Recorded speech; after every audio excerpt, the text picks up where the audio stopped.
The sun was setting, casting a golden hue over the city when I first saw the old house. Hey, sorry what listeners.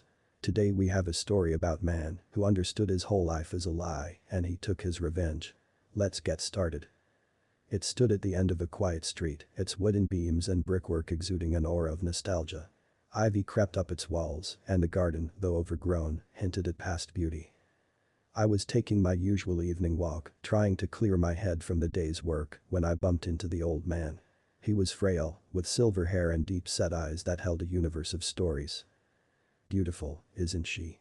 he said, nodding towards the house. I looked up, taking in its grandeur.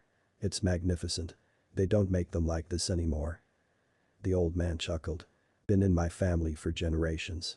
But it's time to let go. Too many memories." We sat on the nearby bench and he began to share tales of the house, of laughter and tears, of love and loss. With every story, I felt more drawn to the place. "You know," he said, looking at me intently, "I've been thinking of selling it. But I want someone who cherish it, not tear it down for some modern monstrosity." I hesitated for a moment, then replied, "I've always dreamt of opening an antique shop. This house it feels right." The old man's eyes twinkled. "How about a deal then? I'll give you a price you can't refuse." And true to his word, he did. As we shook hands, he whispered, "Take care of her. She's special." This is how my life looks now. A magnificent house that's the talk of the town, a shiny new car parked outside. But just a few months ago, I thought my life was ruined. The evening was quieter than usual. Helen had been buzzing with excitement earlier, getting ready for a girls' night out. The scent of her perfume lingered in the air, a sweet reminder of her presence. As the hours ticked by, I found myself missing her more than I'd like to admit. Maybe it was the silence of the house or just one of those moments when you realize how much someone means to you. On a whim, I decided to give her a call, just to hear her voice. I dialed her number, expecting a quick chat, maybe even a playful reprimand for interrupting her evening. But instead of her cheerful greeting, I was met with silence. I was about to hang up, thinking the call hadn't connected, when I heard a man's voice, unfamiliar and deep. "Helen, once he's out of the picture, we can finally be a family. I want to be there for Gregor, as his father, as I should have been from the start." My heart felt like it had stopped. I pressed the phone closer to my ear, not wanting to miss a word, even though every syllable was a dagger. Helen's voice, soft and filled with emotion, responded, "I know, and I dream of that day too. Every time I look into Gregor's eyes, I see you. We'll create the life we've always wanted, together." The weight of their words bore down on me. The room seemed to spin. My son, Gregor, wasn't mine. The foundation of my life felt like it was being ripped away. The call ended abruptly, and I was left in a daze. The pain was raw, the wound fresh. I felt lost in a life that was no longer familiar. The walls of our home, which moments ago had felt warm and inviting, now echoed with the haunting whispers of betrayal. In the days that followed, I became obsessed with finding out the identity of the man in the shadows of Helen's life. The voice on the phone had been unfamiliar, but the pieces of the puzzle needed to fit. I needed answers. One evening, after work, I decided to visit a local bar, a place where Max and I had shared countless drinks and conversations. I needed the familiarity, a place to think. As I sipped on my whiskey, I overheard a couple of my colleagues discussing a recent company retreat. They laughed about how Max had been so distracted, sneaking off for secret phone calls and looking unusually smitten. A memory flashed before my eyes. A few months ago, during a company event, I had accidentally picked up Max's phone, mistaking it for mine. I remembered seeing a text notification from a contact saved as my star. The message read, "Can't wait to see you tonight. Love you, Mr. Big." At the time, I thought nothing of it, assuming it was from Max's late wife. But now, the pieces began to fit together. Determined to find more concrete evidence, I hired a private investigator. Within a week, he provided me with photos. Helen and Max, sharing intimate moments, walking in the park with Gregor, laughing, looking like a family. The realization hit me like a ton of bricks. Max, my boss, my friend, was the man Helen had been seeing. He was Gregor's biological father. The betrayal cut deep, not just from Helen, but from someone I had considered a brother. The world around me felt distorted. The places and people that once brought comfort now only served as painful reminders of the life I thought I had. But amidst the chaos, one thing became clear. I needed to confront them, to face the bitter truth head-on. The weight of the revelations bore heavily on me.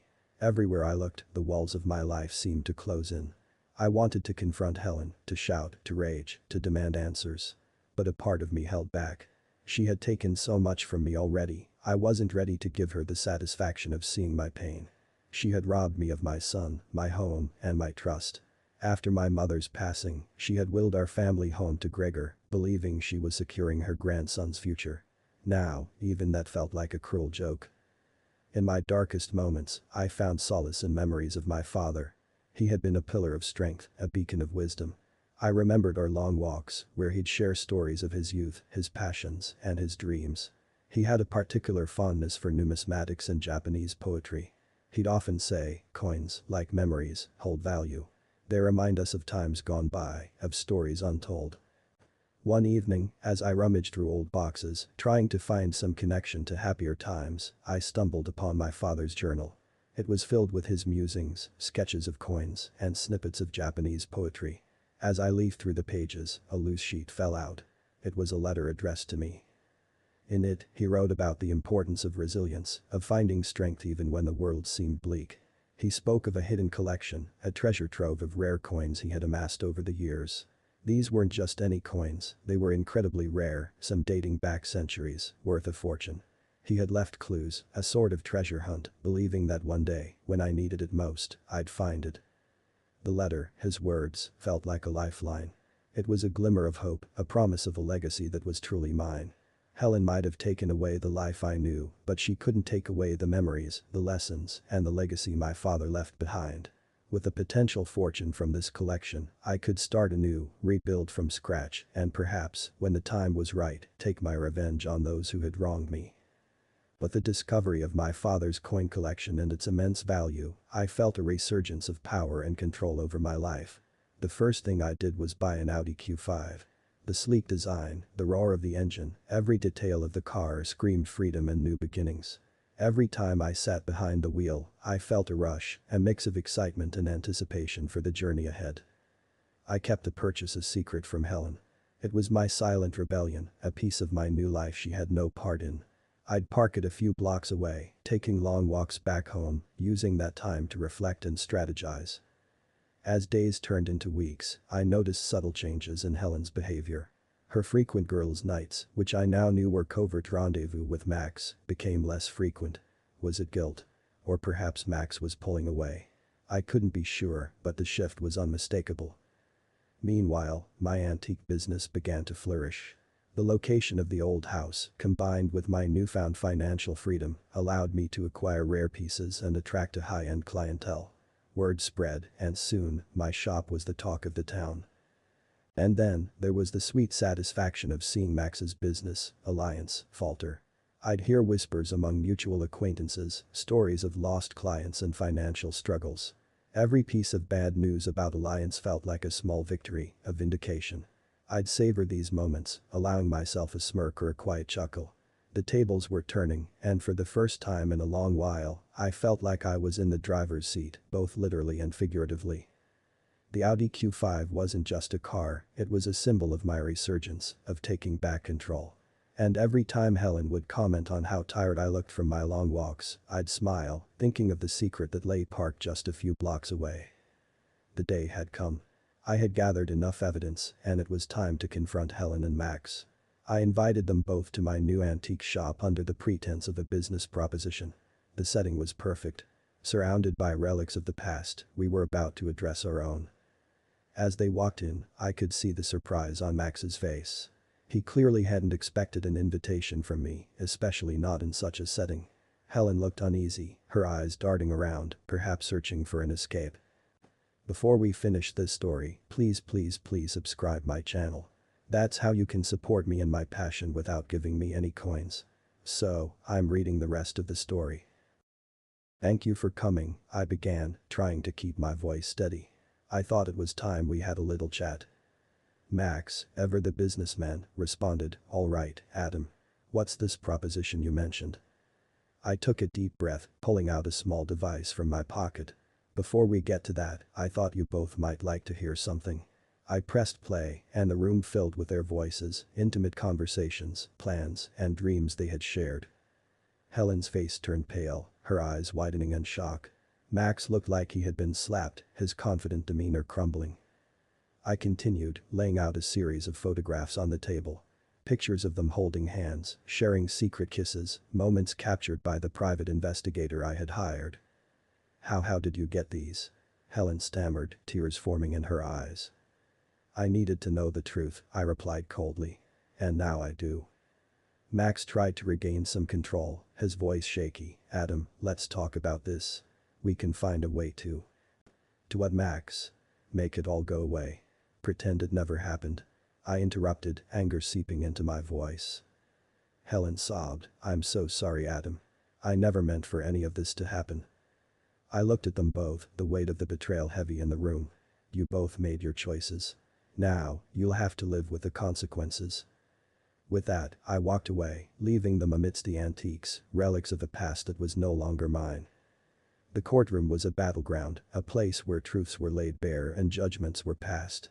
My lawyer, a sharp-witted woman named Clara, had built an ironclad case.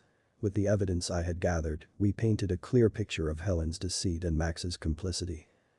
The judge, a stern middle-aged man with a reputation for fairness, listened intently to both sides. Helen's lawyer tried to spin a tale of love and fate, but the voice recordings and photographs spoke louder than any crafted narrative. In the end, the court ruled in my favor. It was determined that Helen had married me under false pretenses, using our union to secure a future for her child, given that Max, being married at the time, was not an option for her. The house, which had been willed to Gregor, was returned to me, and a fair settlement was reached. Walking out of the courthouse, the sun seemed brighter, the world more vibrant. I felt a weight lifted, a sense of justice and closure. My life took a turn for the better. The antique shop was thriving, becoming a landmark in the city. Word had spread about the court case, and the community was overwhelmingly supportive. Many admired my resilience and determination to rebuild my life. As for Helen and Max, their world crumbled. Alliance went under, unable to recover from the scandal and the subsequent loss of clients. Their reputations were tarnished, and they became pariahs in the circles they once dominated. The last I heard, they had moved to a different city, trying to start afresh, away from the shadows of their past. Looking back, I realized that life has a way of balancing the scales. While the journey had been painful, it led me to a place of strength, success, and peace. I had not only survived the storm but emerged stronger, ready to embrace whatever the future held. Thanks for listening, my brothers.